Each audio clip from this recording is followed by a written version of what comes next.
dudduuba dhuftanis nama muraasa fakkaannaa garuu Kiristoos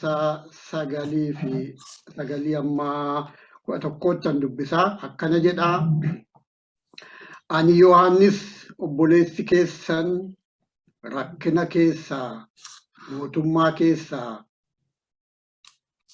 obsaan Yesuus wajjin afuu keessaas isinii wajjin nan hirmaadha.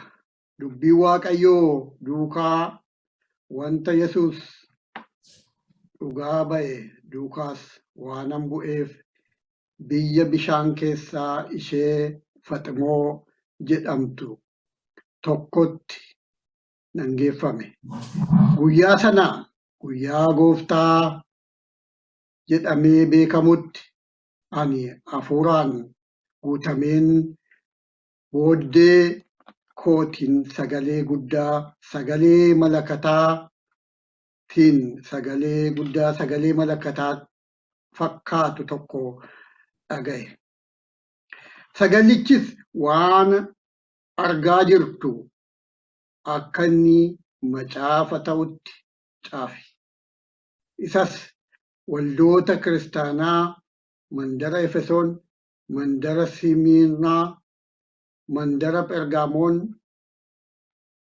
mandara Tiyaatiraa, mandara Saardes, mandara Filaadelfiyaa, mandara Laodiqiyaa jiran torbaniif ergi jedhe. Haalleluuyaa. Ameen. Haalleluuyaa. Gooftaa si galateeffannaa si jajannaa. Dhugumaan akka dinqiitti nu wajjiniin akka jirtu hin beeknaa. Hafuurri kee akka nu gaggeessu hin beekna yaa Gooftaa. Ammas ani dadhabaan cubbaamaan yaa Gooftaa si dura dhiyaadha. Ati anatti maayii bayi. Waan tokkollee anarraa akka hin taane sirraa akka ta'u yaa Gooftaa ana dadhabaa kana na ilaalii. Natti dubbadhu akkan waan sirraa dhufe dubbachuu danda'u anaan na qarqaarii. Yaa Gooftaa obboloota koo warra dhagaanu qarqaarii. Hafuurri kee yaa Gooftaa inni dhuguma dubbii ibsee namaaf laatu nu gidduu keenya deddeebi'u natti dubbadhu obboloota kootti dubbadhu yaa Gooftaa nu eebbisii tokkoon keenya kan eebbifamne akka taanuuf yaa Gooftaa cubbuun koof cubbuun obboloota kootii akka sagalee kana akka nu hin goone akkati nu hin argine akka nus hin argine gidduu keenya akka hin gorre maqaa Yesuus Kiristoosiin na qulqulleessi obboloota koo qulqulleessi anaan yaa Gooftaa na qarqaarii hafuura kee na geggeessi.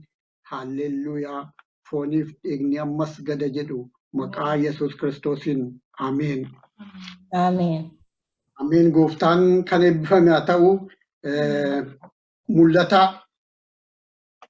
kana keessaa yeroo dubbifnu waan baay'een ulfaataadha. Sagaleen Waaqayyoo dhugumaan baay'een isaa dhoksaan baay'een iddoo mul'ataa kana jira. Waan kaleessa ture bor jiru iftaaniif dhufuuf jiru bara baraa waan jiraatu dubbata sagaleen kuni gadi fagoodha obboloota koo. Dhugumaan ani yeroon iddoo kana ilaalu irruma keessa isaa amma ta'e boqonnaa tokko amma sadii wanta tokko akka ilaallu yaadeen seenaa isaas immoo seenaa obboleessa keenya isa wangeela kana baatee yookaan immoo ergaa kana baatee nuuf dhufe waa'ee isaa xiqqoo irraa dubbadhee amma ta'e irraa Gooftaan jireenya keenyaaf waan nuu kennu arganna jedhee yaadeef isiniif dhiyeessuu yaale malee dhugumaan gadi fagoodhaa. Obboleessa keenya kan hin jedheef immoo innis mataan isaa maal jedhaa boqonnaa tokko irratti hojjetaa jedhaa boqonnaa 9 boqonnaa lakkoofsa tokko irratti hojjetaadha. Hojjetaa Waaqayyoo akka ta'e dubbataa. Hojjetaa isaatti argisiisuuf Waaqayyo biraa ergameedha. Eenyu ergamaan isatti dubbachuu fi isa bira dhufee ergamaan Waaqaa irraa ergee karaa hojjetaa isaa Yohaannisitti beeksisedha. Yohaannisitti beeksise Waaqayyo. Eenyutti? Hojjetaa isaatti Yohaannisitti. Yoo dhufne immoo isa sila dubbifne keessaa immoo maal jedhaa? Obboleessa keessan jedhe. Hunda keessattuu qooda fudhatu ta'uusaa dubbataa. Ani Yohaannis obboleessi keessan rakkina keessaa, mootummaa keessaa, obsaan Yesuus wajjin hafuu keessaa isinii wajjin nan hirmaadhaa jedha. Waan lama dubbataa jechuudha. Obboleessaa karaa tokko immoo tajaajilaadha. Hundumti keenya kana. Yeroon sagalee kana dubbisu tokko kan hin argee namni Waaqayyoo kun ni dinqiitti waan akkanaa arge kun nama akka bara kanaatti yeroo dhageenyu isa silaa meejar prophet isa silaa hawaariyaa yookaan immoo maal jechuu danda'ama aboo guddaasaa isa karaa Kiristoos namaaf kennamu isa dhugaa ta'e sana isa dhugaadhaan isa nama qabuudha. Yohaannis kun yoo teenye ilaallu maal jechuudha? Dhoksaa guddaatti mul'ate. Dhoksaa guddaa mul'ata guddaa arge jechuudha. Har'a mul'ata adda addaa namni argaa. Kanaafis maqaan kennamaa fi dhugaadhaa. Mul'ata Waaqayyoo namatti argiisee dhugaasaa dubbachuun hin jira. Garuu waan isin dinqu Yohaannis ani baay'een dinqisiifadhee iddoo kanarran dubbise obboleessadha. Ergamaa hin jenne. Maaliif akkana hin jenne namoonni yeroo baay'ee yeroo dubbatanuu Yohaannis kunii ergamaadhaayi yookaan immoo isa ergamaa jennu isa sagalee Waaqayyoo keessatti macaafaa nu barreesse. Wangeela Yohaannis barreesse. Yohaannis kunii isaayii warra jedhan jiru. Lakkii naannoo sana immoo naannoo Efesoon kanaa naannoo bara sanaa Yohaannis namni jedhamu baay'ee ture. Maqaan kun noormaalii sabaaf waan kennamuudha, waan moggaafamuudha. Nama biraa ta'as warri jedhan jiru. Garuu waanuma ta'eefuu maal akka inni ta'e kan inni dubbatu hojjetaadha. Hojjetaa maalii? Wangeelaaf hojjetaa jechuudha. Kiristoosiif hojjeta.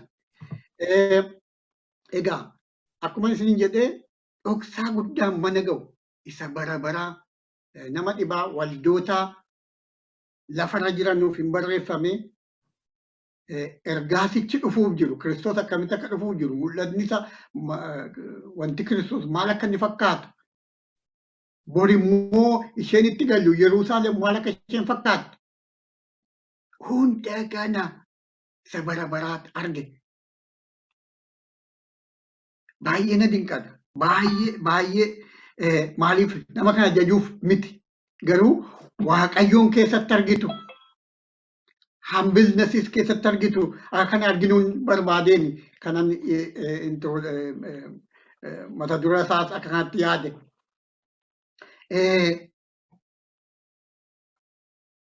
Baay'ee namatti tola. Jireenya waldaa keessa deddeebii waldaa keessa deddeebinu keessatti ergaa Waaqayyoo baannee ala deemnu ofuma kootti ala yaadu ergaa Waaqayyoo baannee ala deemnu hundumti keenya namni hojjetaan hin jiru. Akkaattan nagala. Namni mana Waaqayyoo lixee hojjetaadha. Isa kanan irraa argaa.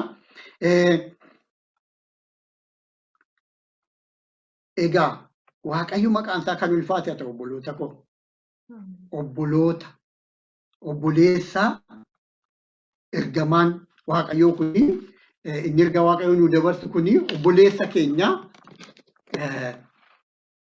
akkuma jedhee hojjetaa mana Waaqayyooti. Kan lamman duwwaa sagalee Waaqayyoo kan lamman duwwaa dubbata. Waan inni dubbatu jechuudha obboleessi kun kan inni dubbatu.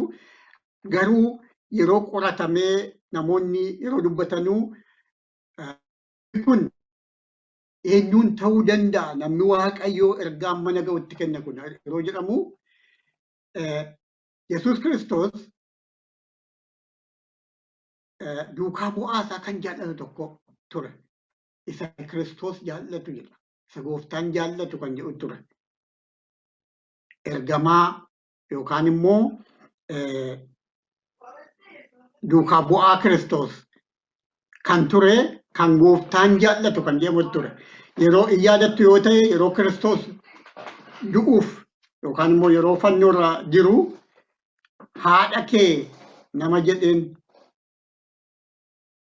isaan immoo isheedhaan immoo ilma kee jedheen namni maal jedhu iddoo sanatti adaraatti kennee jedhu Kiristoos maaliif nama baay'ee jaallatu hunduma keenya jaallata Kiristoos yeroo sagalee Waaqayyoo akka jiru yeroo tokko na dhiba hunduma keenya jaallatu Kiristoos kanaaf anaafis isiniifis du'e garuu waan tokko argitu waan Kiristoos nama kana akka addaatti ilaale tokko akka jiru argitu iddoo baay'eetti Yohaannis isin jedhu sagalee Waaqayyoo ergamaa yookaan immoo duukaa bu'aa yookaan disaayippilii Kiristoos jaallatu akka ta'e dubbata.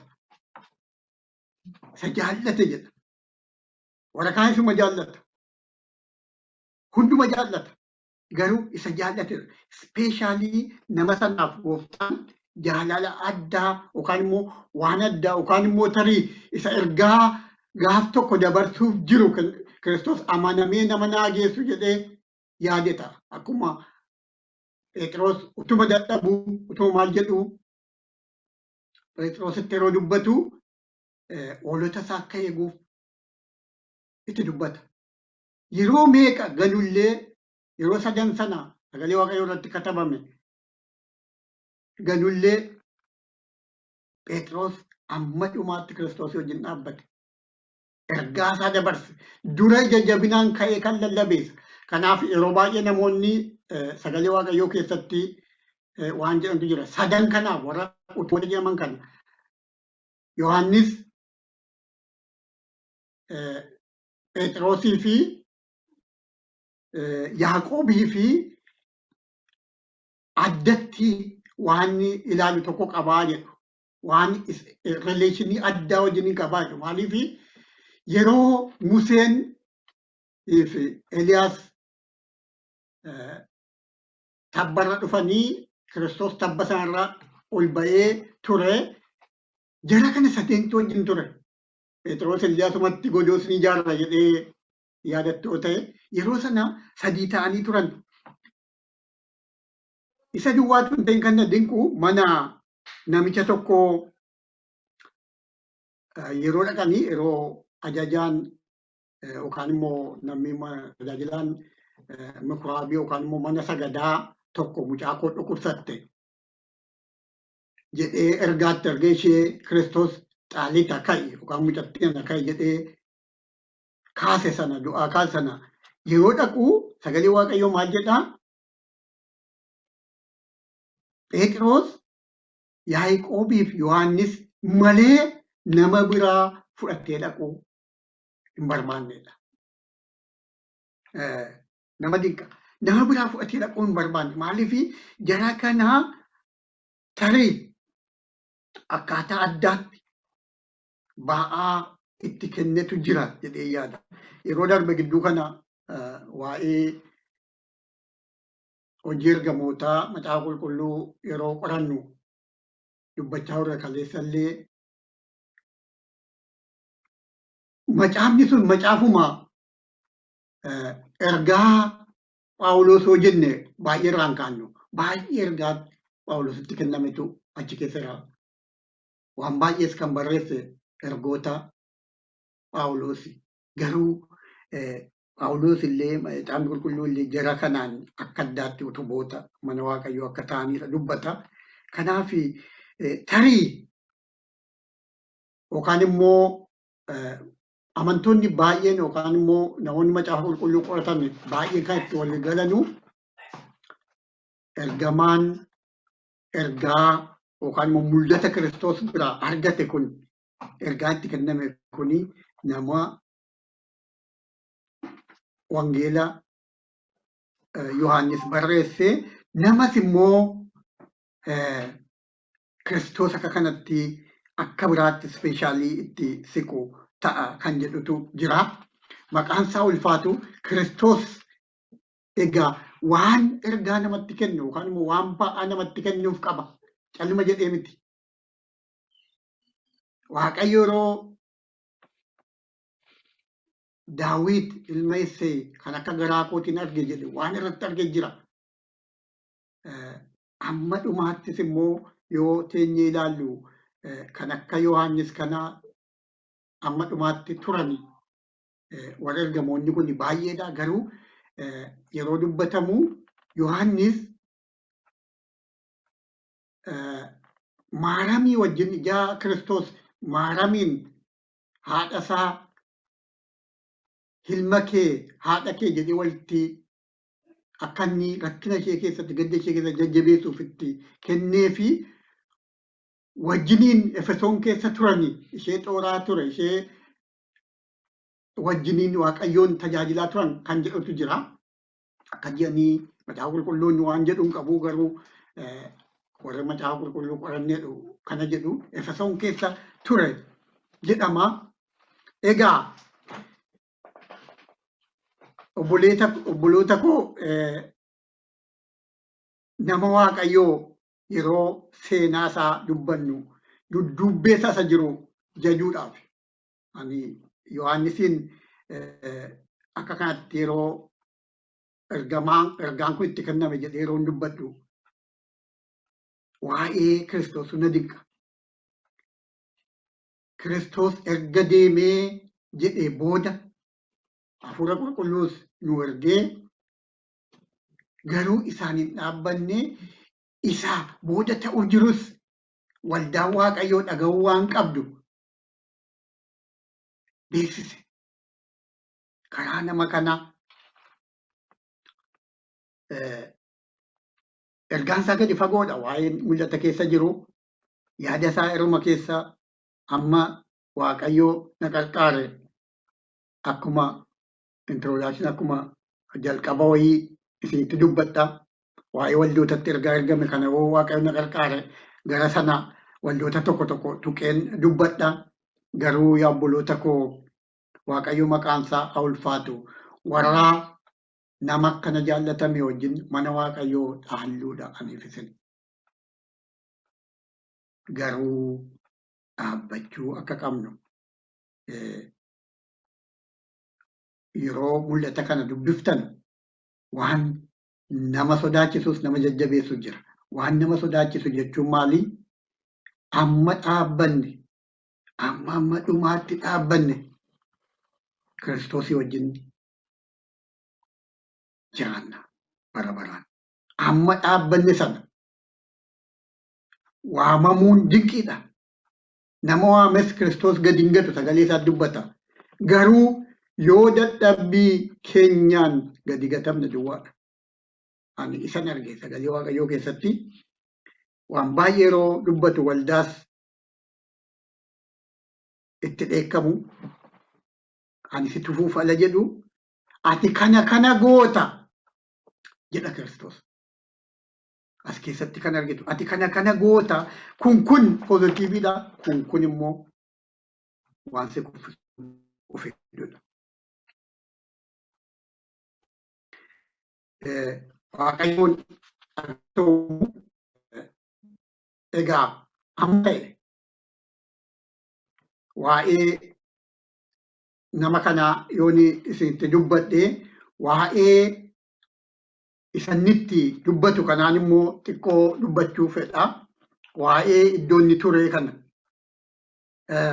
waa'ee dubbii Waaqayyoof waa'ee dhugaa bayyisa Kiristoosiif gara Faaximoo geeffamee jedha. Biyya bishaan keessaan geeffamee jedha. Waan isin dhibu naannoon sun naannoo Efesoon naannoo waldaan dubbatame kana hunda isaa olaaltanii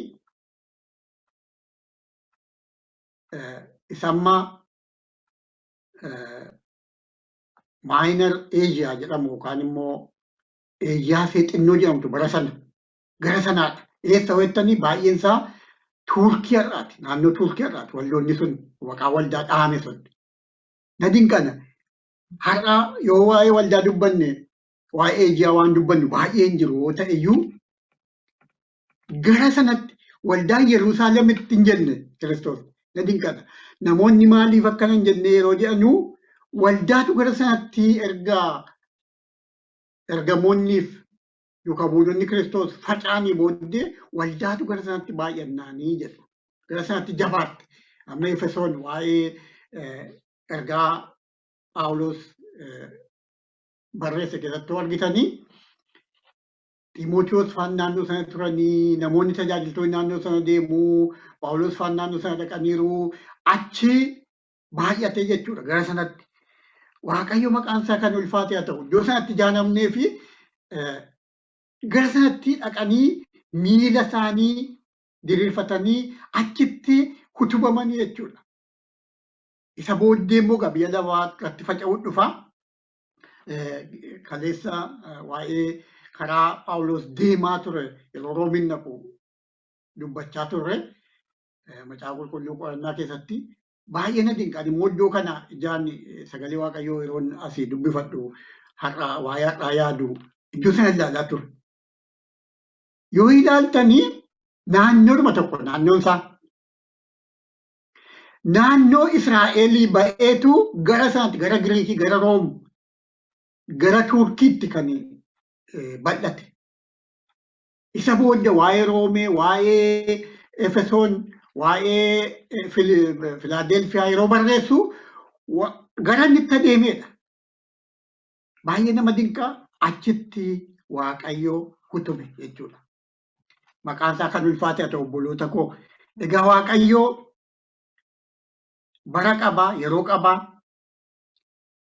yeroo isaatti immoo dhufee nu qaqqabee iddoottiin kun iddoon inni ture kun biyyi bishaan keessaa kun eessa jedhee yeroo ilaalu bara kanas almost maqaa sana qabaattee jirti. Baay'ee sin dinqaa dubartii tokkotu waa'ee isaa dubbata. Iddoo bantii waaqaa banamee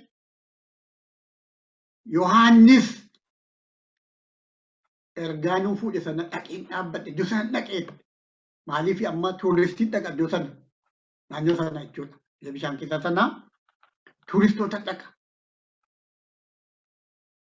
Namoonni baay'ee iddoo Kiristoos irra deeme.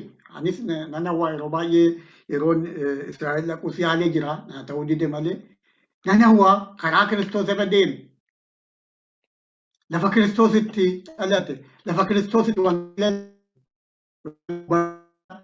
barsiise, lafa ergamoonni duukaa yaa'aa turan sana. Yoo lafa illee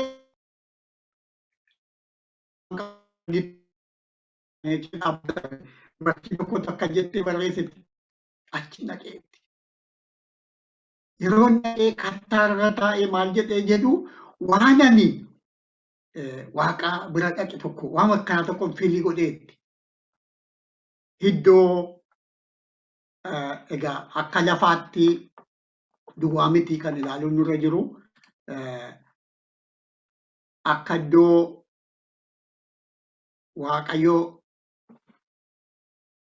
iddootti ergaa nu erge kan ilaallu. Mee iddoo isaa isinitti argisiisuun yaala kaartaarraa. Yoo mul'ata ta'e mul'ata.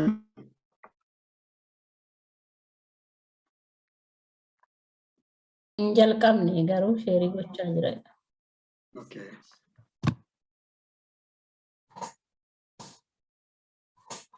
Irra deebi'aa godha yoo amma dhufeera. Amma dhufeera, okay. Yaa. Iddoottiin Faximoo jedhamtu suni iddoo diimtuudhaan mul'atte kanaadha. Mul'ata miti iddoo diimtuudhaan mul'atte amma danda'ame argisiiftuu wayii itti godhuu yaaleera. Haaroo wayii tokko tarii iskiriinii isaa guddisuu ni danda'ama ta'e. Gara gadii isaa Eeshiyaadha, Afrikaadha argitu. Tuniziyaa fa'aa, kunoo Ijiptii fa'aa. Kunoo Ateen mul'atti. Giriikiin inni guddaan immoo as jiru immoo Tarkiidha. Turkii kunoo Hmm. naannoo Turkii sana gaa naannoon amma gara Aaroonitti argisiisu lafatti sana fedhamoo duwwaatu hin ta'in achi naannoo sana gara sanatti garri waldoonni sun turan kan jedhamutu jira. Egaa Waaqayyo maqaan isaa ulfaatu iddoo sanatti itti dhufe jechuudha. Dubbii Waaqayyo baname. Maal godhaa? Waanis ni yaaddu iddoo sana. Maal gochuu dhaqe?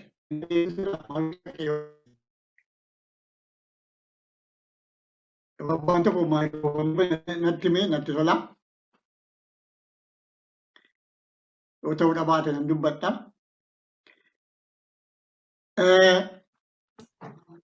Ullaa baakeeshiniin nanne kana numa manna akka dhala dhaqu miti kan inni dhaqee nan geeffamedha malee immoo nan dhaqe sin jedhu nan geeffamedha sagalee Waaqayyoo kana keessaa maal jedhaa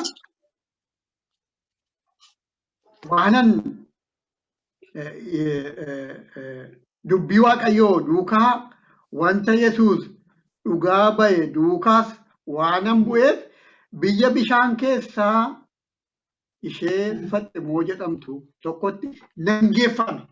Nan geeffameen aktiiviidha jechuun nama ofiisaatiin deematu ta'in waan itti isa geessetu jira jechuudha. Humni tokko. Yoo ilaaltanii Efesoon keessaa ture jedhama. Efesoon keessaa yeroo yaadamu humnaan achi dhaquun isaa namni jedhama. Maaliif achi dhaquu danda'a? Sababa adda addaatu jira. Sababni inni tokko naannoo sanatti naannoo Efesoonitti waldaanis jabaa tajaajilaa namoota kan walitti qabu namoota jajjabeessu namoota saamee diina harkaa baasu waan ta'eef naannoo sanaa fuudhee warri mormanu geessuu danda'u. Akka kana kan namooti humnaan akka geeffame maaliif immoo biyya bishaan geessuu jettanii yeroo baay'ee iddoo kanaa iddoo namni hin jirre iddoo namnis immoo baqatee baduu hin dandeenye geeffamu namni influenshaalii kan namni duukaa bu'u nama baasuudhaan geeffama. Yoo teessan ilaaltanii Niilsan Maandeellaan Rooben Aayilaanditti hidhame. Maaliif biyya bishaan keessaa Saawuz Afrikaa bukkee jirtu biyya Saawuz Afrikaa paartii Saawuz Afrikaati garuu bishaan keessa isheetti geessan maaliif namichi namni duukaa jaa bu'uuf influensii jaa godhuuf yookaan immoo yoo namni viziitii gochuu hin dandeenyeef bishaan iddoo sana dhaqaa jechuudha. Eeguufis hin laafa. Karaatti baqatee bahuu hin qabu namni yoo iddoo kanaa dhaqee jechuudha yoo humnaan hiitanii geessanii jechuudha. Kanaaf yoo seenaa keessatti ilaalle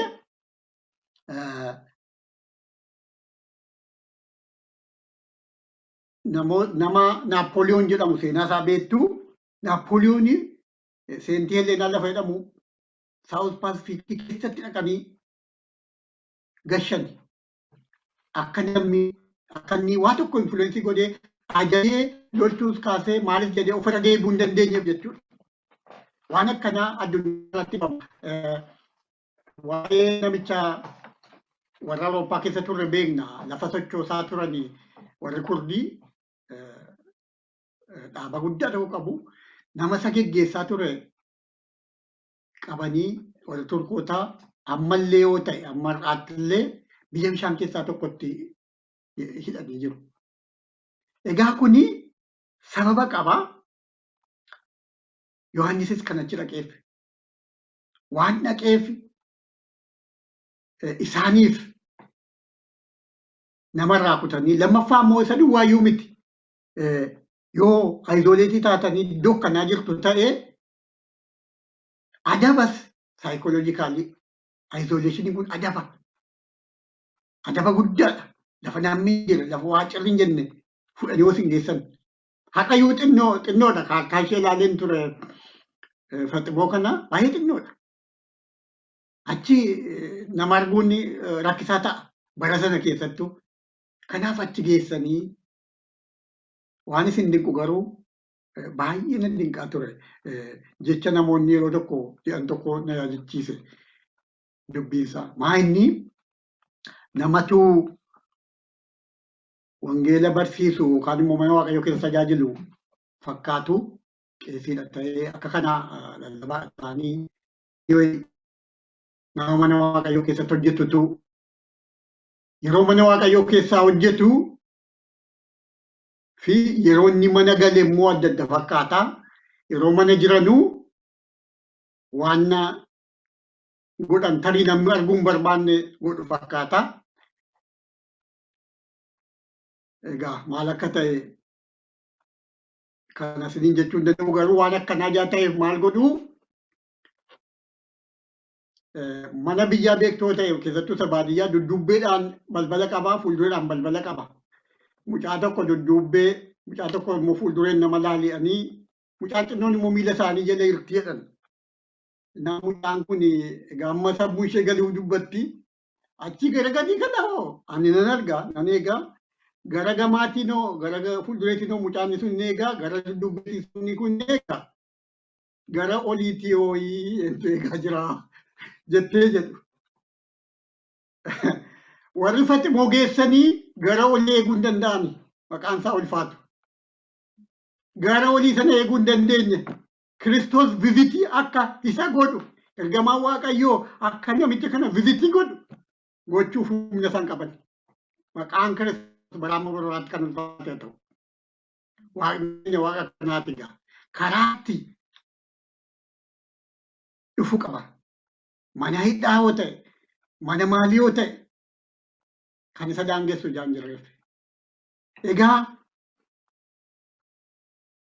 Faximoon ture jedha. Faximoo biyya bishaan keessaa sanan turedha.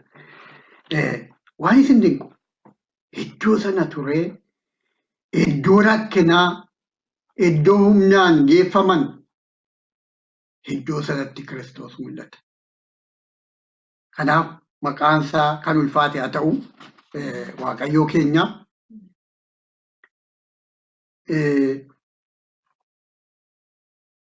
egaa waa'ee biyyattiis amma kana yoon dubbadhe tarii waan baay'ee jechuu danda'ama. Waa'ee naannoo sanaa histoorikaaliis waan baay'ee namoonni baay'ee isaa qotanii waan dur ture fakkaatu sana lafa Phaawulos lafa Yohaannis ture sanas riikonistiraaktii gochuuf waan baay'ee yaalu. Nuun garuu kunoo isa kanarraa argina. As jira dubbiin dhoksaan waan lafa qotoraanee lafa qonnee keessa barbaannus hin jiru. Ergaa Waaqayyoos immoo katabamee deemeera. Wanta garuu kan dubbachuu fedhu tokko akkamitti kataba yeroo sana hoo waraqaan illee hin jiru akka ammaa kana waraqaalee dhoksanii mana iddoo kanaan fidanu iddoo gadi ba'anii bitatan hoo hin jiru. Barreessaa hoo bara waan akkanaa miti. Akkamitti barreessa laataa jedhee yaade yeroo tokko akka gowwaa yaaddu. Isa ammaa hojii walitti qabdanii jechuudha. Yoo isa yaadnee macaafni qulqulluu akkatti katabame isin dinqa. Garuu warri kaan iddoo taa'an qabu. Yeroo tokko barreessa Maartin Luther King. Maartin Luther King mana hidhaa taa'eetu ergamoota waldaatiif maaliifi Maartin dhaabii amma miti yeroon isaa jedhu warri adii. Warri gurraachaa immoo miidhamaniiru. Maartin ijaa pirootestii gooniif qabanii hidhaneennanii mana hidhaa taa'eetu barreeffama barreessa ergamoota waldaati. Why we cannot wait macaafa jedhu isarraa yookaan ni barreesse booddee paartii why we cannot wait sana yoo ilaaltanii macaafa xinnoodha amma kana macaafa geessu tokko irra deebi'een dubbisna afaan jarmaniitiin jira baay'ee na dinqee maal jedhaa akkaataa katabbiin koo badaa ta'uu danda'a akkaataa itti godhe hundumtuu maalii fi waan irratti katabuuf maneedhaa iragaa akkaataa itti katabuu isaan qabu xarapheeza irratti katabu haalli isaa wantoonni isaayyuu akkaataa itti katabuu isaa rakkisaadha kanaaf akkas ta'ee jedheetu dhiifama gaafatee akka dhiifamaatti barreessa. Deebii kennaaf obbolootaa fi obboloota koo mana hidhaa keessa taa'amee waraqata dabarsuun illee isa barreeffame hojii tokko dabarsuun illee ulfaataadha. Yeroo baay'ee yeroo dhageenyu yeroo bara yaabbaa bara durii ammas illee kuma kana ta'a. Midhaan isa fidan jala isaa dhoksaniituyyuu waraqaa dabarsuu ergaa dabarsuu barbaadan midhaan isa itti dhufe qodaa isaa jala kaa'anii jechuudha. Isa kaan immoo waan yeroo abiddatti qabanu mul'atu godhaniitu itti barreessu jedhama. Loomii fa'aa waan akkanaa jedhama. Yeroo ba'u mul'atu yeroo dhaqanii qoorsanii abiddatti qabanii maal jedhan immoo mul'ata akkanatti ergaa dabarsu. Macaafa tokkoon dubbisaa akkaataatti Dietrich Bonhoeffer Barnaazii tajaajila wangeelaatti jedhee waldaa wajjiniin nama Ameerikaallee dhaqee baqachuutu danda'u waldaa koo wajjiniinan du'a malee jedhee deebi'eera Dietrich Bonhoeffer kun beekamaadha. Akkaataan itti akkaataa isaa walitti kataban akka waraqaa guddaadha katabu warri isa jedhan warnaazii suma dubbisu garuu keessa isaa akkaataatti kominikeetii waliin waan walii galaniiru isaanii keessa isaa peejiidhaan wanta jiru jira wanti isaa walitti qabanii waan inni jechuu barbaade argan. Egaa maaliifan kana hunda isinii kaasaa haalatti Yohaannis keessa ture. Haala sana keessatti katabii dabarsii jedhanii ergamaa Waaqayyoo yookaan Kiristoos. Namoonni maal jedhu Kiristoosuma katabee jedhu. Maqaan isaa ulfaatu katabsiisuus akkaataatti gochuu danda'an. Haala namni yaaduu hin dandeenye ol gochuu danda'uuf. Namoonni gaa yeroo qoratanu ija waan baay'ee qoratanuu fi akkas jedhu maaliifi riizin aawutii gochuu yookaan immoo yaada namaatiin bira gahuu hin dandeenyeef. Garuu Waaqayyoof hundumtuu hin danda'ama. Iddoo sanatti mul'ata akkana jiru waldaadhaa fi dabarsi barreessi jedhee dubbata. Warra iddoo biraa jiran obboloota koo warra qanyoo keessa taa'anii wangeela dabarsan nutti hin dubbanne. Iddoo sanatti yeroo inni Efesoon jiru, yeroo inni iddoo biraa jiru, yeroo inni Yerusaalem jiru hin dubbanne. Kan ergaa sana dabarsu Kiristoos ta'uusaa argitu. Isolatiinii wanti fedhe yoo dhufe wanti daangessu Waaqa hin jirre ta'uusaa argitu. Maqaan isaa ulfaatu obboloota koo. Waaqayyoo idduma jirrutti Waaqa nuun hojjetudha. Waaqa haala jirru hin laalleedha. Waaqa kana qabna. Yeroo baay'ee yeroo iddoo kanaa teenyee nutti tolee uffannee maal jennee wal tajaajiluun laafaadha. Obboloota koo warra dhiphina keessa warra halkanii guyyaa rakkatee tajaajilu yeroo ilaalan ofin dhaba hin jiru. Yeroo waa'ee hojii ergamootaa barannu karaa Phaawulos deeme karaan sila isinitti argeesse taatee xinnoodhaan deemamuu danda'u har'a Phaawulos guyyaa meeqa kan deeme. Amma deemu hunda sagalee Waaqayyoo dubbachaa. Rakkina hunduma keessatti carraa argate waa'ee Waaqayyoo dubbachaa. Oh haalleluuyaa obboloota koo nuuf haalli jiru baay'ee dinqiidha. Garuu ammam Kiristoosiin duukaa adeemna. hammam Kiristoosin duukaa adeemna.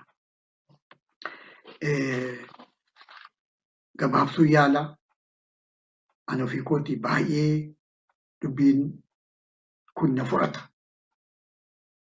Yeroo namoota Waaqayyoo ilaalu namoota wangeelaa jedhanii du'an yeroo ilaalu, namoota wangeelaa dadhaban yeroo ilaalu,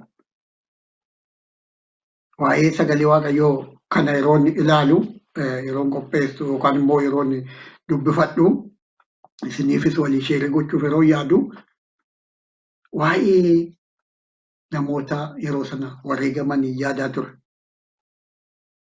Yaaqoob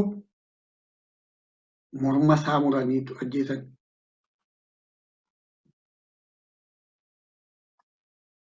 Namoota bara sana turan keessaa Yohaannis warra ergamoota 12 keessaa Yohaannis duwwaatu dulloomee du'aa noormaalii du'ee jedhu namoonni Efesoon deebi'ee. Mee iddoo tokko waa'ee namoota akkataatti fakkeenya tokko ni isinitti argisiisa. Waa'ee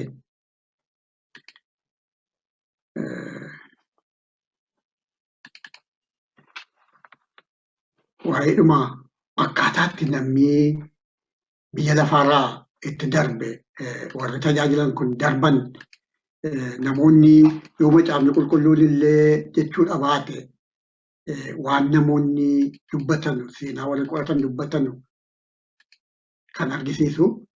Namni beeku jira isarra keessa jiru adii fi diimaa sanaan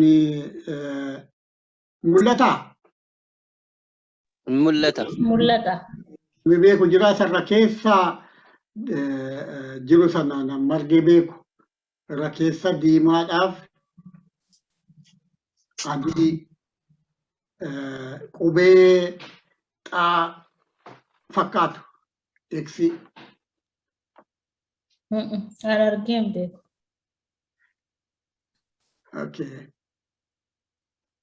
Gaariidha. Biyya kanatti lafa baaburri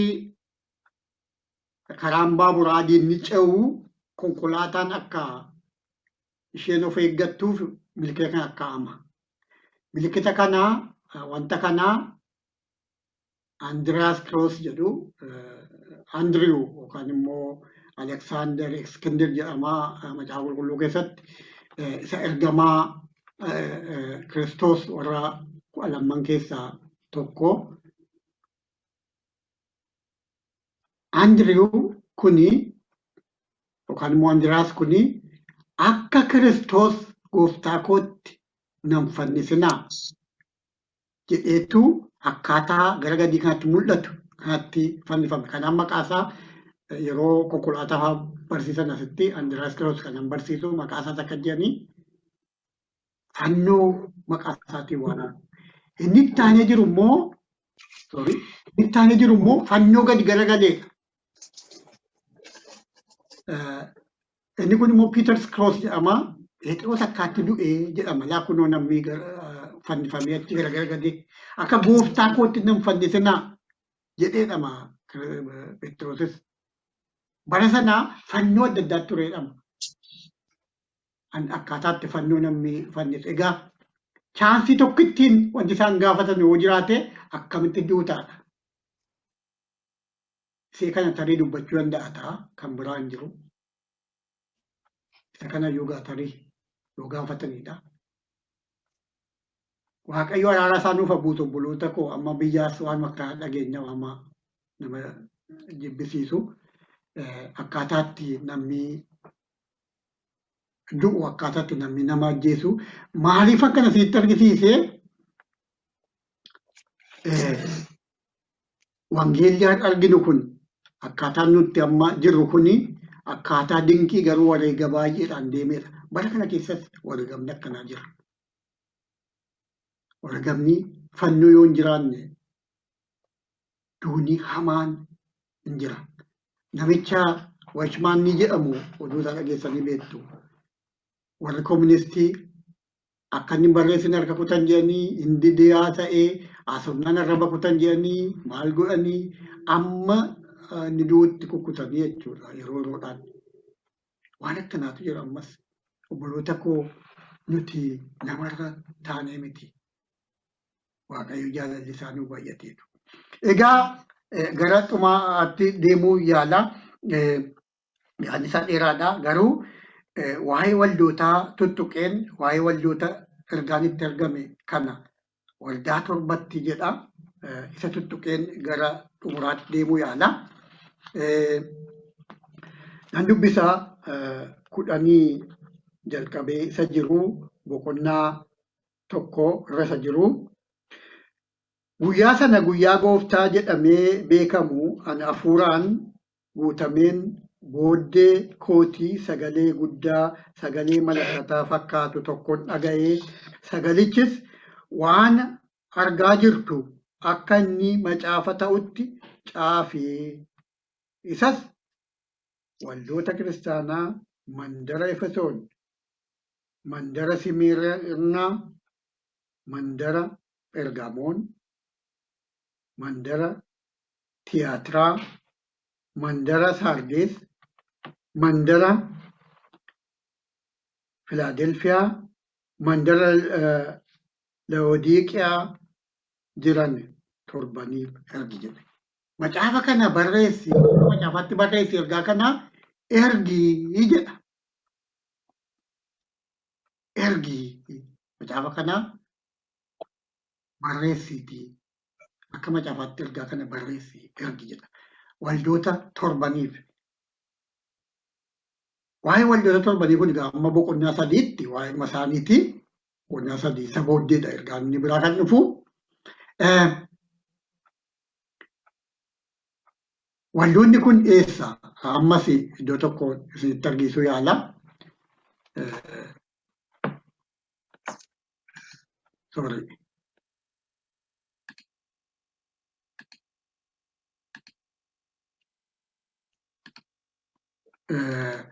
Waldoota naannoo isaanitti barreeffaman.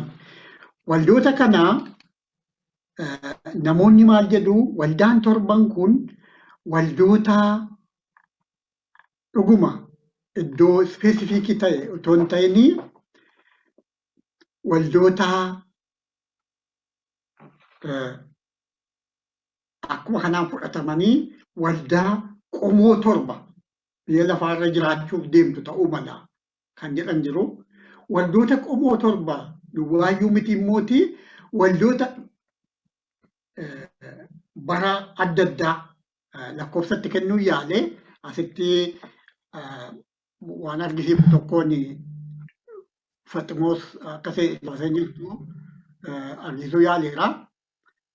Lakkoofsa tokko Efesoon waldaa Efesoon ishee jalqabaati jedhanii warra yaadan jiru biyya lafaarratti.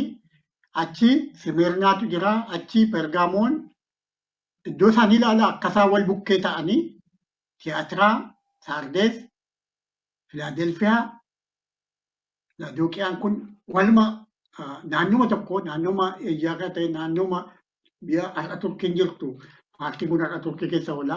Achi ta'ee achi xinnoo ishee deemta Giriiktu dhufa.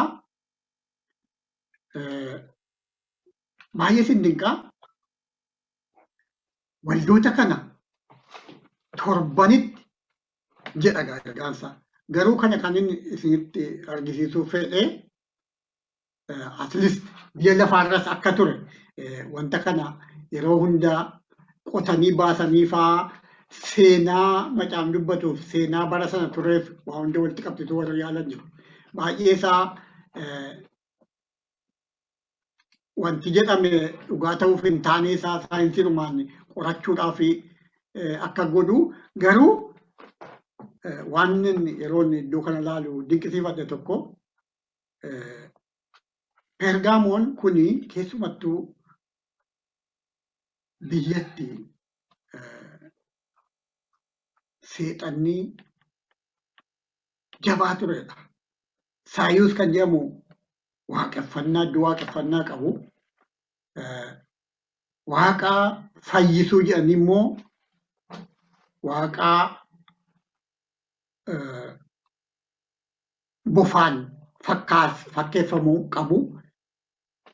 Yeroon dubbisu yeroon seenaa kana ilaalu waan isin dinqu har'a eessaa dhufee nama mana qorichaa faarmaasii godhattan hospitaala godhattan milikkita qorichaatu jira milikkita waan akkanaa maanni bofatu waan tokkotti marmitee argitu. Argitanii beektu bofatti marmitee argitu. Inni suni isa kana dhufee jira. Saayintistoonni baay'eenis naannoo sanaa jaa ka'anii bara sana keessa bara yeroo medisiiniin jalqabee sanaa milikkita kana fudhatan maaliif waaqa fayyisu ijaa jedhamuuf jechuudha. Waaqayyoon waa eegu yeroo baay'ee diinni nutis irraa diinni milikkita isaas nutti gurgurata. Kataatti nutti godhu qaba. Maqaa Yesuusiin itti deemne maqaa Yesuusiin wanti isa harkaa bahu hin jiru. Booftii Phaawulosiin hiddite namoonni innoo markabicha keessaa fe'uu lubbuun isaa ba'e iyyuu kunoo amma du'uuf jedhanii yaadanii garuu booftii sun isa hin tuqne. Warra kaan garuu ajjeeftee turte. Kanaaf Waaqayyoo maqaan isaa ulfaatu maqaa isaa hin jajannaa. Egaa daddafee yeroo dheeraan fudhadhe fakkaata. Daddafeen waa'ee seenaa waldootaa kana dubbadhee fixaa. Ergaa isaanii gabaabaatti. Efesooniif ergaan ergame gabaabaatti akkas jedha. Boqonnaa 2 kan barreeffamee ergamee fi akka Kiristoos ajajetti boqonnaa 2 jalqabee waan dubbise. Ergichi hojii kee wanta atitti dadhabdu obsaan dandeessu danda'uu kees namoota hamoota immoo calluma jettee akka ati hin dhiifne warra ergamoota utuu hin ta'in nuyi ergamoota ofiin jedhan qortee ilaaltee sobduu ta'uu isaanii akka argite ani beeka. Ati obsaan akka dandeessu maqaa kootiif jettees akka baattuu kanas akka ati hin dadhabin ani beeka. Garuu jaalala isaa dur qabdu turte sana dhiisuu kee sirratti argeera. Ammas maal irraa akka kufte yaadadhu. Maal irraa akka kufte yaadadhu. Yaada garaa kee geeddaradhu. Hojii isa dur hojjechaa turte sanas hojjedhu. Kana yoo gochuu dhabaatte garuu ani sitti dhufa. Baattuu isa keetii iddoo isaanii nan buta. Utuma ta'uyyuu immoo waan tokko qabda. Inni immoo hojii Niqoosota isa ani jibbu atis hin jibbita. Maqaan isaa ulfaatu dheeraadha. Garuu dinqii waan dubbatame jira keessatti. Waan lama gabaabaatti yoo ilaalle tokko jabina waldaa kanaatu jira. Jabina waldaa Efesoontu jira. Warra sobduu akkaataa isheetti ilaaltetu jira. Garuu jaalalli dur qabdu sana dhiisuu keenya. Jaalala dur qabdu sana. Namoonni maal jedhu waldaatiyyuu dura jalqabde of kennitee hojjechaa turte ergamoonnis dadhabaa du'aa turanii kompiroomisiin beekanu turanii booddee garuu akkanan turre warra dhantu jira. Har'a walumaa nuti dubbata sagaleen kun. Har'a obboloota koo. Jaalalli keenya idduma sana jira. Waldaa kun jabinni ishee tokko isa Waaqayyo jibbu akka isheen jibbitu argina. Isa gooftaan jibbu hin jibbiti. Garuu jabinni ishee laafeera jaalala durii keessa hin jirtu. Kanaaf Waaqayyo nu haa eegu biyya lafaarraa har'a waldaa waan Kiristoos jibbitu argachuu illee tarii laafaan ta'u ta'a. Akka jiru waldaa jibbitu waan Kiristoos jibbe. Waan baay'ee wal makata waan ta'eef. Waldaan Yerusaalemii kaatee erga babal'attee erga ergamoonni darbanii booddee iddoo iddoodhaatti aadaa addaa fudhachaa deemte warri an jiru. Walitti makte warri an. Akka duraa sana durii waan tokko komproomisii hin ta'u turte isa dubbata warri an jiru. Garuu waan ta'eef waan nuti dubbatu qaba. Kan namni jedhu iddoo hin ta'in isa namni anaaf isa teoloojii beekneef isa waan baay'ee qoradhee bira hin geenyeef akka maal natti dubbata. Obboloota koo isa sobduu jibbinee isa Waaqayyo jibbinee deemna. Kana Waaqayyo nu gargaaru.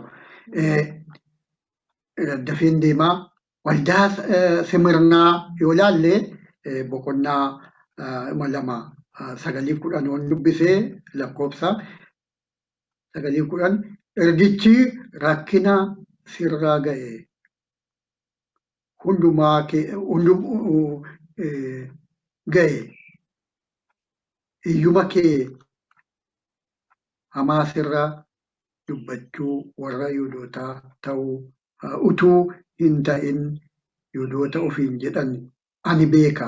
Ati garuu sooressa warra Yihuudootaa ofiin jedhan sun immoo walgayii seexanaati. Dhiphina isaa sitti dhufuuf jiru hin sodaatin. Kunoo seexanni akka isin qoramtanii ilaalantaniif isin keessa kan mana hidhaatti kaan galfata gochuuf jedha.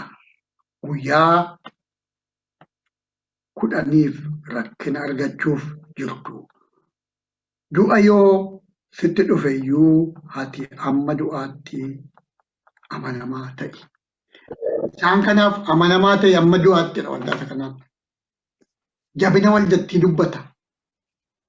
Waaqayyo maqaan isaa kan eebbifame haa ta'u. Jabina waldattii dubbata. Baay'inaan dubbatu biran darba obboloota koo Waaqayyo guddaadha. Amma dhumaatti garuu amanamanii dhaabbachuu Waaqayyo nama gargaaru. Isaan inni gooftaan jedhu amma du'aatti amanamaa ta'edha. Amma du'aatti amanamaa ta'e. Isa booddee isa Yohaannis arge dinqii sana inni arguuf jira. Isa arguuf Waaqayyo nu gargaaru. Waldaa Pergaamoon xinnoo irraa dubbadheera garuu nan dubbisa.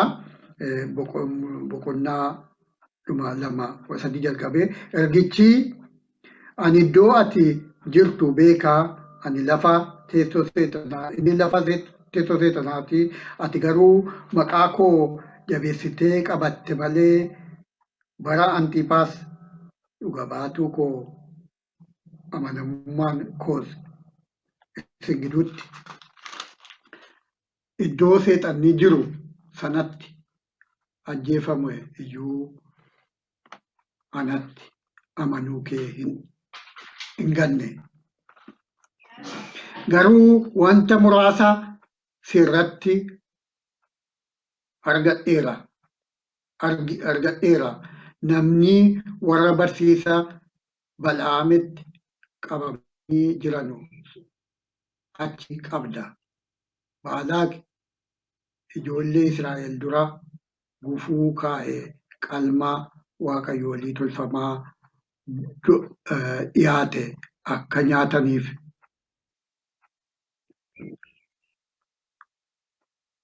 gaala mootummaatti akka jiraatan gochuu Bala'aamtu barsiisee ture. Akkasuma immoo barsiisa warra Niqoolaawootti qabamanii warra jiran qabda. ammas yaada garaa kee geeddaradhu. Kana yoo gochuu dhabaatte garuu ani dhufee sitti nan dhufa. Ani dafee sitti nan dhufa. Jara sanas billaa afaan koo keessaa ba'uun nan lola. Nama sodaachisaa of eeggadhu. Of geeddarii waan jedhu qaba. Iddoo ati jiraattu iddoo hamaadha waan jedhu argitu. Sila dubbadheera. Bergaamoon keessa waan ture. Waan nama gaddiisu magaala kana keessa, magaala Berliin keessa Pergaamoon muuziyeem kan jedhamu jira. Achi haftee altaarii Saayos lafa waaqeffannaa sana haftee dhakaa ishee maal ishee fidanii asitti tuuristiin ilaala. Walgahii tokko Hitler achitti godhatee jedhama. Iddoo sana dhaabbatee iddoo isaan haftee isaa kaan sana dhaabbatee lallabee yookaan immoo dubbatee jedhama. Waan seexanaa jechuudha. Yoo teenye ilaalle maal akka ta'e yaaduu dandeenya. Seexanni waan biyya kana keessatti hojjete hin beekna.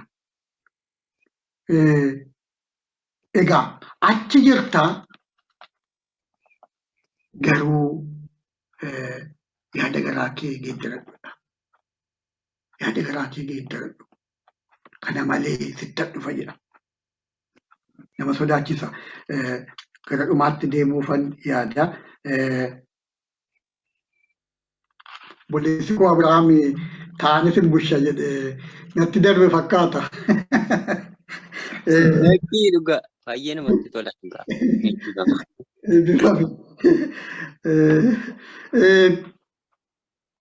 Waldaa Tiyaatiraa immoo nan dubbisaa.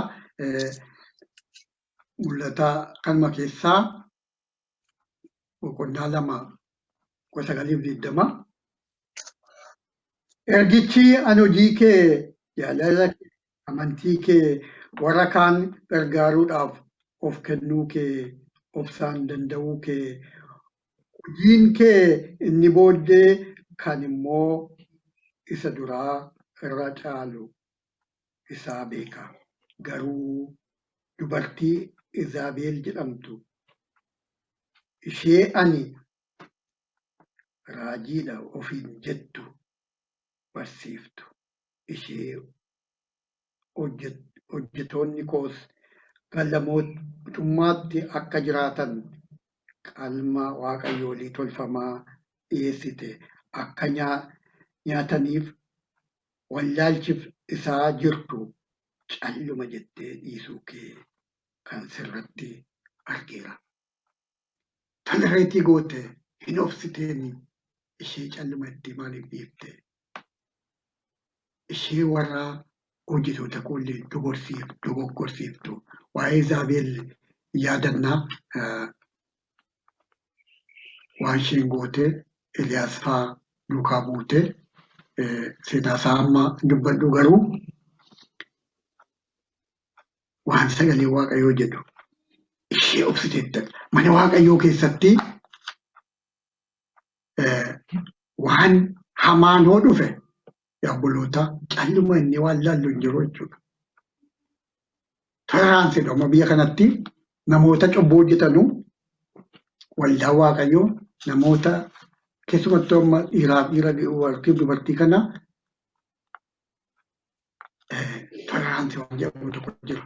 Namatu waa'ee akkanaa yeroo tokko nama waaqayyoo tokko dubbannaani maal goota cubbuudhaa sirriidha jara kana immoo maaliif godha waldaa keessaa naan jedhan. Akkamitti waldaa keessa tajaajiluu jennaan. Baay'ee nama gaddisiisa. Tajaajilatu kenna. Tolereetiin godhin. Kana sagalee waaqayyoo kan nuti dubbatu.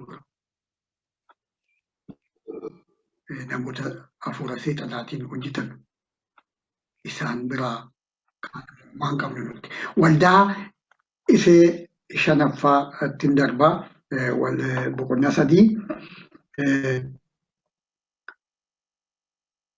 jalqabee gara ergamaa waldaa Saardeesitti ergaan kun isa hafuurota waaqayyoof hojjetan torba urgoota torbas qabu biraa dhufe jedhii caafe. Ergichi ani hojii kee beekaa maqaadhumaaf jiraataadha jedhamte ni waamamta ati garuu du'aadha. Ka'ii dammaqii dammaqaas ta'ii wanta hafe du'uuf jedhus jabeessi ani fuula Waaqayyoo koo duratti hojii kee fiixaan ba'uu isaa hin argine. Ammas wanta sitti dabarfamee akkatti fudhatte ofii beektaa. Ati dhageessee yaadadhu eegi. Itti dhageesse yaadadhu eegi. Yaada garaa kees geeddaradhu.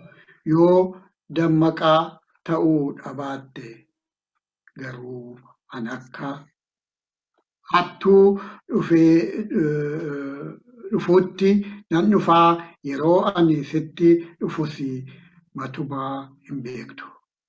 Haa ta'uyyuu malee Saardees keessaas namoota muraasa warra uffata isaanii hin xureessine jedhamanii maqaa argatanii qaba. Warra kun uffata adii uffatanii anaa wajjin deddeebi'uuf jiru. Isaan anaaf warra malanidha. Nama mootti akkasuma uffata adiitu uffifama. Ani maqaa isaa macaafa jireenyaa isa warra jireenyaa argachuuf jiran keessatti caafaman keessaa hin balleessu. Abbaa koo duratti ergamaa isa duraattis maqaa isaa waamee waan koos ta'uusaa nan waamame kan koo ta'uusaa immoo beeksisadha. Egaa sagalee Waaqayyoo ofuma isaatii lallabaan dubbataa kanaaf yeroo ijaan jirreef baay'ee dubbachuun barbaadu garuu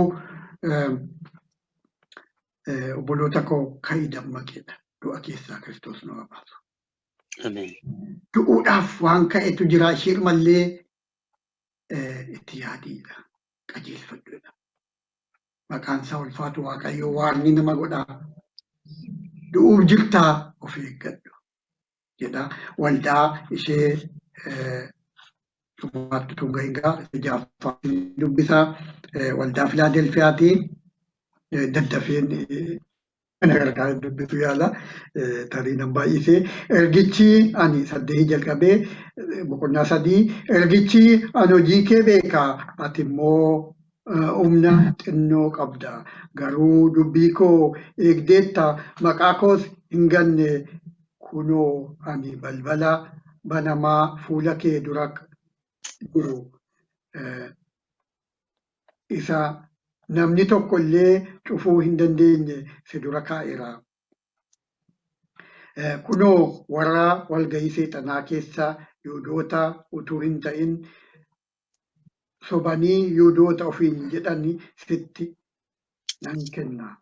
Kunoo isaan kun dhufanii miila kee akka kufanu si jala immoo akka beekan nan godha. Ati dubbii koo isa obsaan danda'uu sirraa barbaadu waan eegdeef anis immoo yeroo qorumsaa guutuu biyya lafaa irratti namoota lafa irra jiran hundumaa qoruudhaaf dhufutti isa jalaa akka baatuuf sin eega. Ani dafee nan dhufaa. Namni tokko illee gonfoo moo'ichaa isa kan kee si duraa akka hin fudhannetti isa jabaadhu jabeessi eeggadhu. Isa qabdu jabeessi eeggadhu.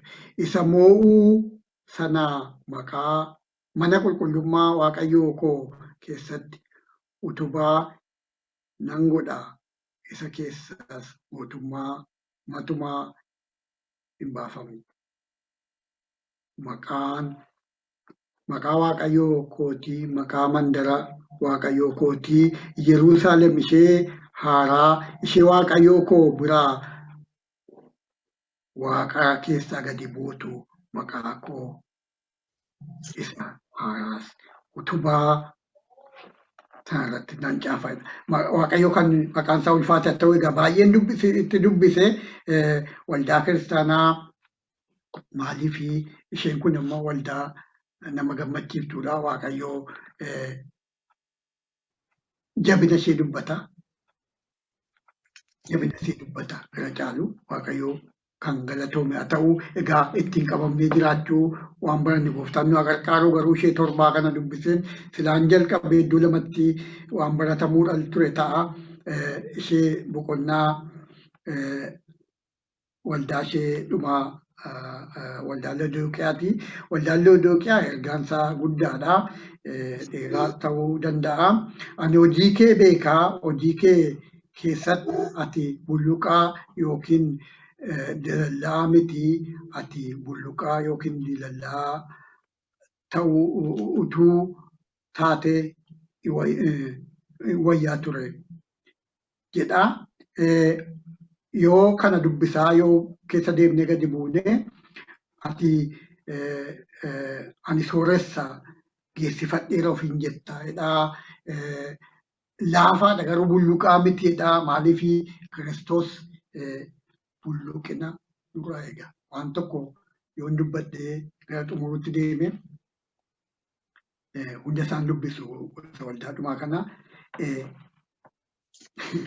Namoonni ekstreemistii yookaan immoo namoota dubbii yookaan waa'ee waaqayyoo akraarii jedhu namoonni baay'een. Obboloota koo waaqayyoo isatti gammada. Nuti kanatu nurraa eegama. Namoonni yeroo baay'ee ati dubbii waaqayyoo akkana dubbattaa jedhu. Dubbii waaqayyoo jabeessitaa jedhu. Waa'ee aannanii dubbachuun hin barbaachisaa. Waa'ee jaalalaa duwwaa dubbachuun hin barbaachisaa. Garuu inni jireenya bara baraatti geeffamuuf garuu miila lamaaf dhaabbachuuf dubbiin jabaanis nama barbaachisa. Har'a dubbiin kana keessa jiru jabaadha. Karaan irra deemame hunduu jabaadha. Gooftaan ayyaana isaa nuuf baay'isu obboloota koo. Nuti hoo eessa jirra? Waldaa isa kam keessa jirra? Dubbii koo xumureera garuu gabaabsee yeroo biraas waaqayyoo nu gargaara ilaalla ta'a. Garuu eessa jira nuti? Mi'a yaadnumee obboloota koo gara kadhaatti hin deemna. Mi'a yaallu eessa jira nu? Waldaa isa kam keessa jira? Iddoo kamiin jira? Tajaajilaa isa kamiin? Yookaan immoo faarfataa isa kamiin? Tolereetiin godhaa. Isa waaqayyo tolereetiin godhe. Isa waaqayyo jibbu nan jibbaa, isa waaqayyo jaallatu nan jaalladhaa. Eessan jira kontribuushiniin waldaa waaqayyoo keessaas qabu maali? Dhuguma hojjetaa, dhuguma obboleessa. Nama jaalalaan Kiristoos duukaa deemaa jiru. Gabaabseen kadhadheen obboleettii kootti deebisaa. Ifamaa baay'ee dheeressuu kootiif haalleluuyaa Yesuus. Siya jannaa si galateeffannaa gooftaa. Waan ati na barsiifte, waan ati natti dubbatte dubbachuu yaaleera. Gooftaa anaanis akka ittiin jiraatu na gargaarii. Obboloonni koos akka ittiin jiraatan nu gargaarii. Nama dhaabbatee darbu nu godhi. Nama deemee fiigichoosaa fixee fiigichoo koo fixeera jedhu nu godhi. Siya jannaa maqaa kee ol kakaasna. Anaanis waan eebbiftee obboloota koos waan eebbifteef maqaan kee ol ta'u maqaa Yesuusiin halleluuyaa. Ameen. Obboleettii koottan deebisaa. Baay'ee dhiifama. Tole. Barri keessan haa eebbifamu. Waaqayyo baraaf jireenya keessan haa eebbisu. Ameen. Ameen. Anillee tajaajilamuun dhufee dhugaa dubbachuuf tajaajila kana yeroo hunda tajaajiluunis barbaachisaa miti si'a tokko tokko. Torban har'aa dubbadheera. Yoo namni tajaajiluu namarraa tajaajilamuun barbaachisaadha. Tajaajiluu qofa miti. Namni tajaajilaan gaafa tajaajilu dhugaa dubbachuu fi keessaa yoo guute keessatti akka abiddaa gubaa hin dooma jechuudha. Yoo ba'uu baate akka billaa qaramee doomee ta'a.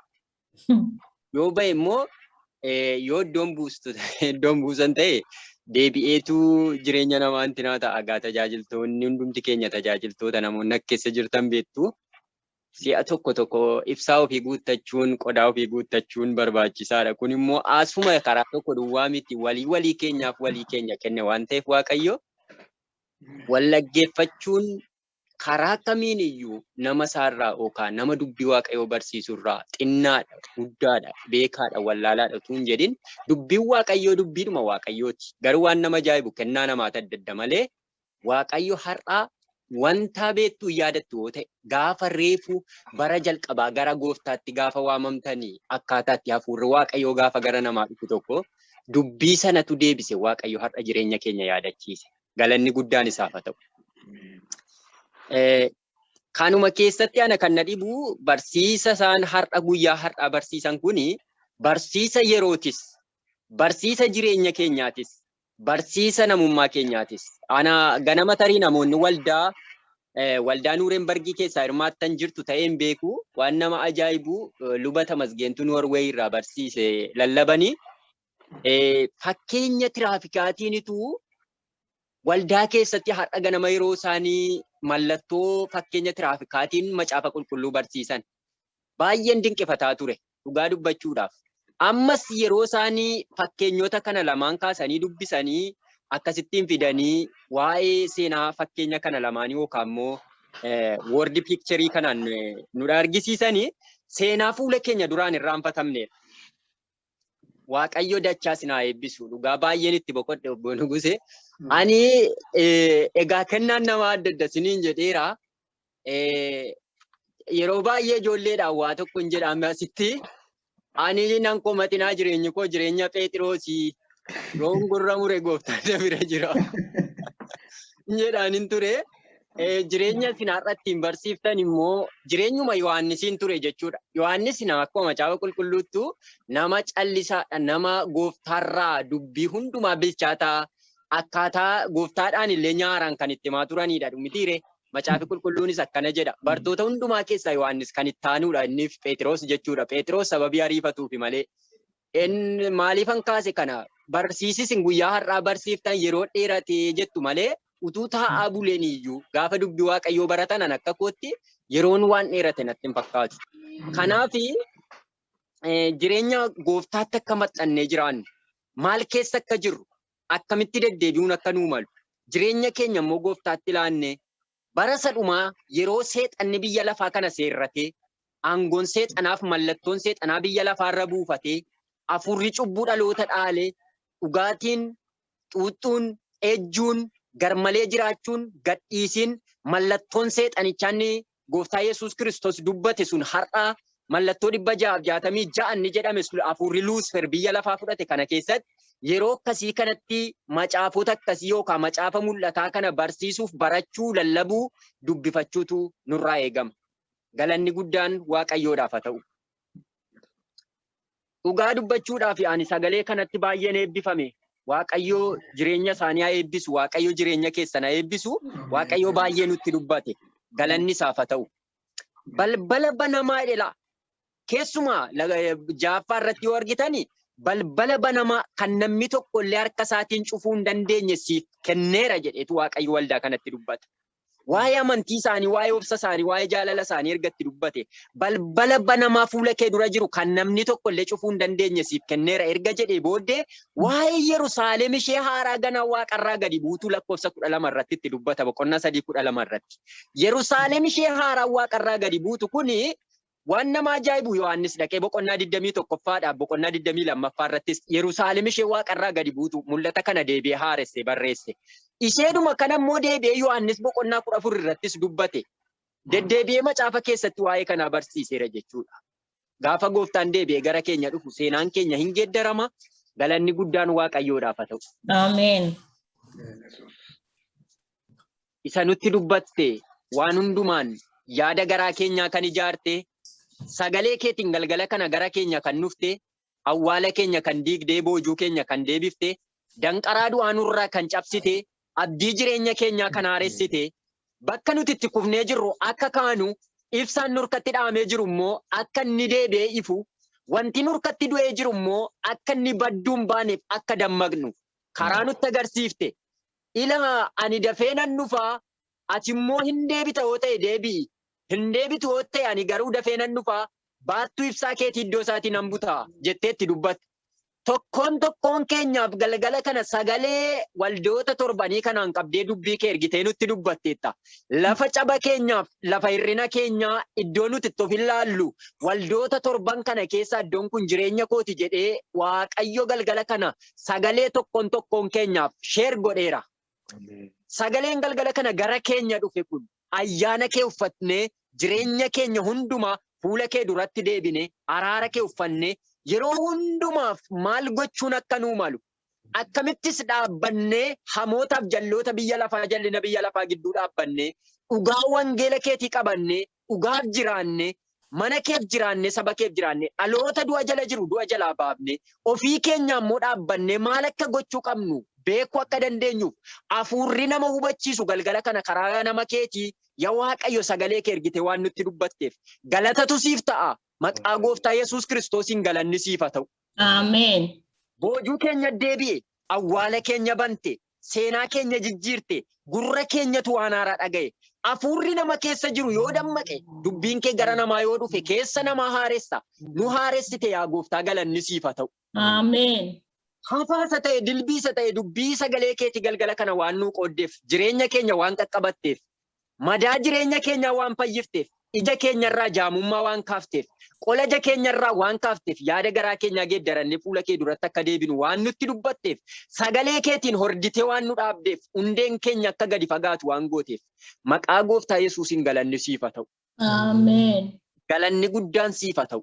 Ameen. Galanni guddaan siif haa ta'u yaa Waaqayyo, si galateeffannaa si haa galatu. Ameen. Waa'ee nama kee yaa Waaqayyo galgala kana qodaa godhattee, nooraa ce'umsaa godhattee, itti yaa Waaqayyo fayyadamtee, hafuura kee ergitee, sagalee kee ergitee, karaa barbaachisaa ta'een, karaatti dubbiin kee namaa galuu danda'uun yoo Waaqayyo galgala kana nutti dubbatte, hafuura kee nuuf ergitee, sagalee kee ergitee nutti dubbatteef, maqaan kee Waaqaaf lafarratti haa eebbifamu.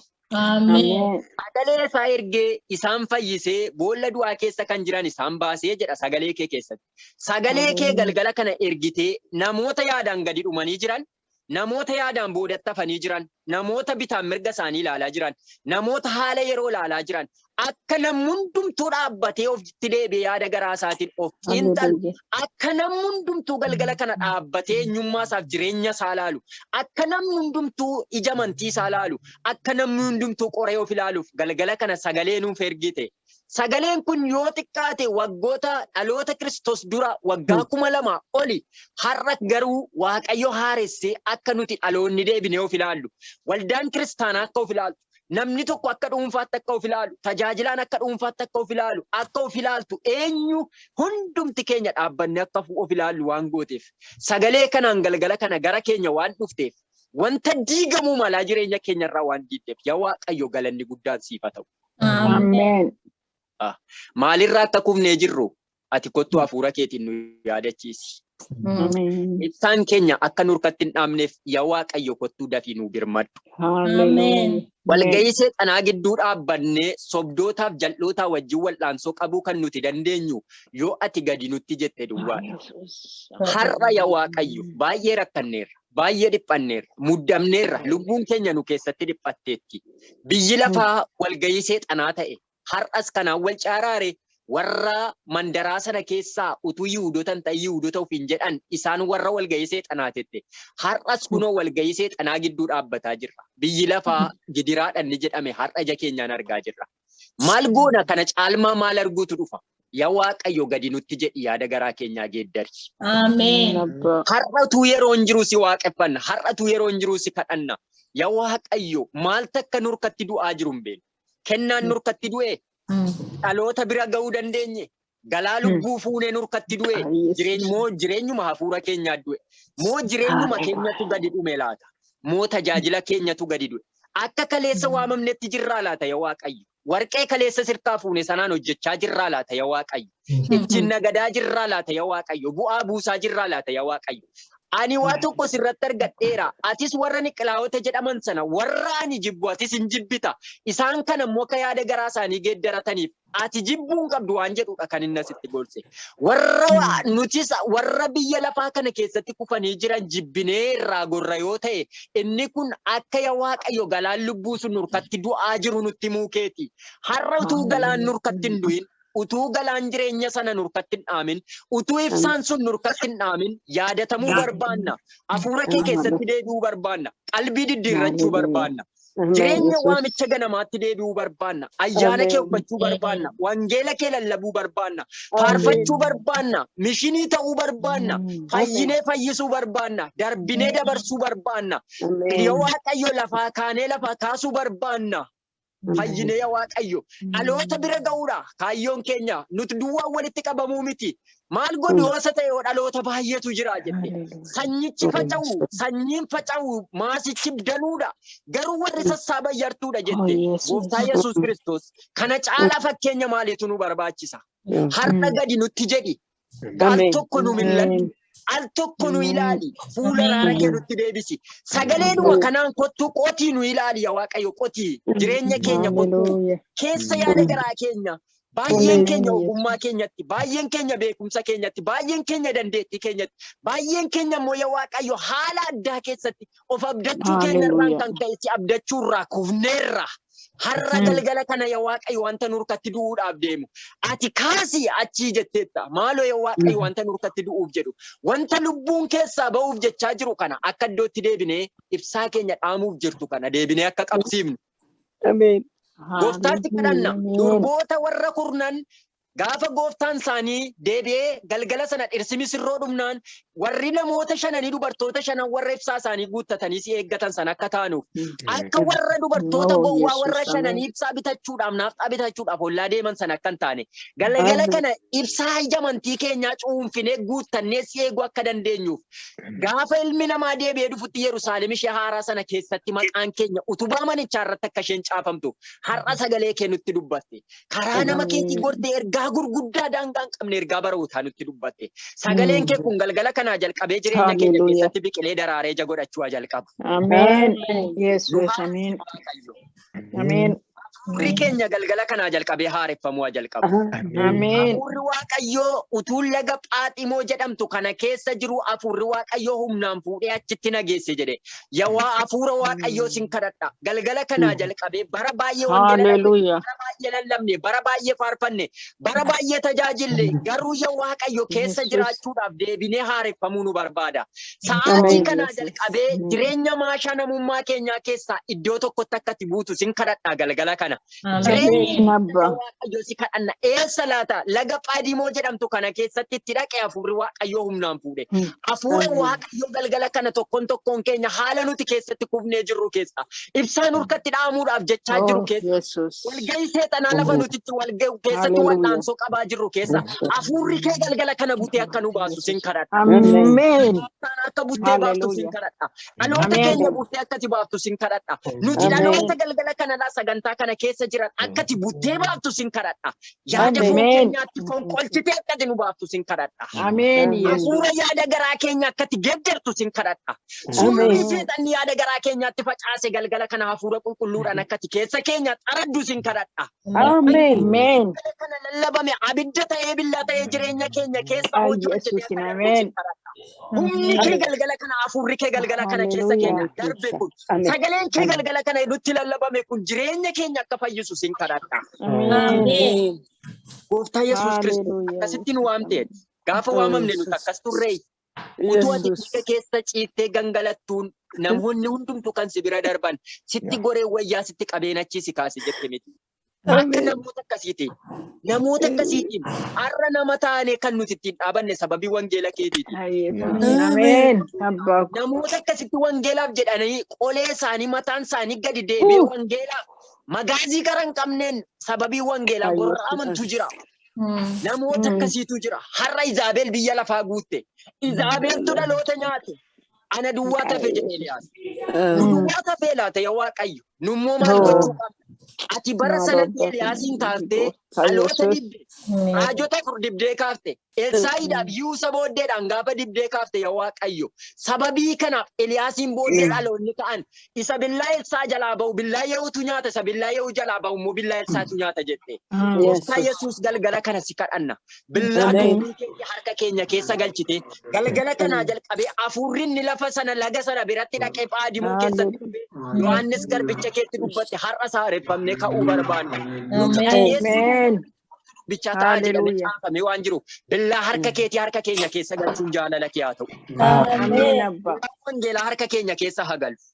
Amen. Dubbii keetii galgala kana harka keenya keessa haa galchu. Amen. Keenya duwwaadhaan fayyinee obboloota koo yoo hin darbina jennuuf faayidaan qabu. Dhaloota du'a jala jiru baasuu qabna. Namichi keenya mataa keenya duwwaadhaan miti. Hallelujah. Waaqayyo galgala kana sagalee gurguddaa nutti dubbata. Waldoota torbaniin qabee kan na ajaa'ibaa ture ergaawwan waldoota torbanii kana hamma torbaniitti gaafa isaan dubbisanii Waaqayyo sababa godheeti. Lakkaa ergaawwan torban kana keessaa Waaqayyo adda addaan isinii qoodeera. Jirtan ilaalladhaa bakka hin jiru argadheeraan. Amen. Galgala kana. Ilaa jireenya akka waldaa tokkootti ilaalina waldoota torban kana keessaatu waldoota torban kana keessaa waldaa kiristaanaa jechuun iyyuu silumaa kiristaanota miti lafa qaamni namaatti argamu yookaan walgahii kiristaanotaati. Amma nu keessatti nuti amma waldaa kiristaanaati tokkummaa waaqessaa jirra. Dhandha isaati dhandha kiristoosinu Waaqayyo galgala kana sagalee isaa nuuf ergeera. Amen. Amma yoo ayyaanni kee dhuma hin qabne, dhostaan kee dhuma hin qabne, dubbiin kee dhuma hin qabne, obboleessa keenya yaa Waaqayyo galgala kana sagalee kee nu barsiisan kanarratti dubbiin dhossaa sagalee keetii Waaqarraa galgala kanaa jalqabee jireenya isaanii haa dhuunfatu. Qulqulluun barsiisaadha. Namoonni baay'een teolojiidha. Namoonni baay'ee wangeelaawwii sagalee addaan barsiisuu akkaataa jedha.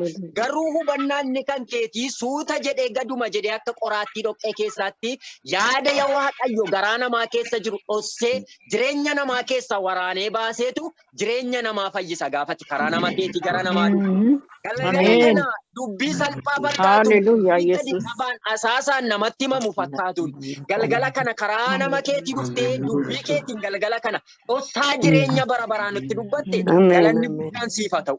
Amen. Waa'eedhuma obboleessa keenyaaf yaa galatu. Amen. Mana isaanii, jireenya isaanii, tajaajila isaanii bara baraan eebbisuun jaalala kee haa ta'u. Amen. Amma gaafa deebitee dhuftuutti miilli isaanii iddoo aarsaa keerraa dubbiin isaanii lallabni isaanii dubbiin tajaajila isaanii fannoo kee jalatti dhaabbatanii si eeguu akka danda'aniif ayyaana baay'atu. Karaa isaanii hundumaati Waaqayyo dura bu'i. Waaqayyo jireenya isaanii dhuunfadhu. Jalqabee Waaqayyo jireenya keessan haa dhuunfatu. Kan salmaa deebi'u hafuurri hubannaaf ogummaa jireenya keessan haa argatu. Yesuus ammas waa'ee biyya keenyaa waa'ee lafa keenyaaf isaan kee haa deebi'u. Jireenya keenya jireenya saba keenya saba gar malee mankaraaraa jiru du'aaf rakkinaaf yaaddoo dhiphina boo'icha keessa galee jiru kana ilaaluun jaalala kee haa ta'u. Adaraa jedhee kanan si kadhadhu immoo wanti ulfina keef hin taane filannoon ulfina keef hin taane galma hin gahin ammayyee akka nama Waaqayyoo tokkoottiin si kadhadha yaa Waaqayyo waa'ee saba keetii biyyee boosee si kadhatteetti garbittiin kee ruutillee yaa Waaqayyo waa'ee keessatti yaa Waaqayyo teessoo mootummaa qabatte akkuma kana Asteer yaa Waaqayyo akkaataa isheen itti gidiraa bara boojuu keessatti yeroo biyya 127 irratti boojuun du'aa ba'e yeroo isheen itti hidhattee mana mootummaa keessatti ol galtee waanjoo saba seerraa waanjoo du'aa cabsite akkaataa rakkinaaf gidiraa keessa gidiraa nuti keessa jirru gidiraa sana galgala kana sin kadhadha biyya keenyaaf lafa keenya yaadachuun jaalala kee haa ta'u. Lafa keenyaaf nagaan kee haa ta'u. Wanta lafa keenyaaf saba keenyaaf ta'u Waaqayyo galgala kanaa jalqabdee ajajatti baasuun jaalala kee haa ta'u. Akka nammoo mucaasayyuu ergatee haaratti galfataati immoo nu waamte na kadhadhu wanta ati qortee bira ga'uu hin dandeenye sitti mul'isa erga jetti kadhanna wanta ol ta'e galgala kanatti darbitee ardii Oromiyaa dhiigni riqe lafa galdaamaa ta'e sana lafa dhiigaa ta'e sana galgala kanaa jalqabdee inni biyya Gibxi keessa darbite balbala keessanitti dhiiga dibadhaa ergamaan Waaqayyoo biyya Gibxi keessan darba galgala kana yeroo ergamaan Waaqayyoo darbu dhiiga balbala hoolicha dhiiga hoolicha balbala keessanitti yoo arge simbiran darbaate galgala kana jalqabee lafa galdaamaa taate dhiiga duwwaan niqamte kana yaa harka Waaqayyoo galgala kana ergamaa waan tokko ajajuun lafa keenya keessa darbuun jaalala kee haa ta'u. Fayyina jennee yeroo tokko yaa Waaqayyoo nu gowwoomsanii gara itti gorru dhabne har'a immoo bubbeen bubbisu hundumtuu saba kee irratti ta'e. Maaloo yaa Waaqayyoo boo'ichi lafa keenyaan ga'a rakkinni lafa keenyaan ga'a waan lafa keenyaan ga'a kana caalmaa wanti argaan nama jibbisiisu hin jiru lafa dhiigaan akaldaamaa jechuun dhiigaa jechuudha. Gooftaa Yesuus lafa keenya lafa dhiigni guute kana deebitee haaressuun jaalala kee haa ta'u. Waan haaraa nu dhageessisi. Itti ilaallee namoota hidhamanii mana hidhaa keessa jiraniif illee sa'aatii kanaa jalqabee eenyu jennee maqaa isaanii waamnee fixuu kan hin dandeenye. Yaa Waaqayyo si kadhanna gidiraaf rakkina keessa qabamanii kan jiran galgala kanaa jalqabee galmeen namoota kanaa galagaluu haa jalqabu. Jal'inaa saba kanarraa haa ka'u. Adaraa jennee akka saba tokkootti wal geenye ursinee si kadhanneerraa gooftaa iyya keenya dhaggeeffadhu. Yeroo gabaabaa keessatti waan haaraa nu dhageessisi. Waaqayyo jireenya keessan eebbisu barri keessan eebbifamu hundumti keessan eebbi Waaqayyo jireenya keessan argatu sagaleen galgala kana lallabame jireenya keessan utubee dhaabu. Yeroo isaanuuf kenneef galanni guddaan haa ta'u. Kan jira yoo ta'e kanuma irratti xumureera eebbi Waaqayyo jireenya keessan argatu.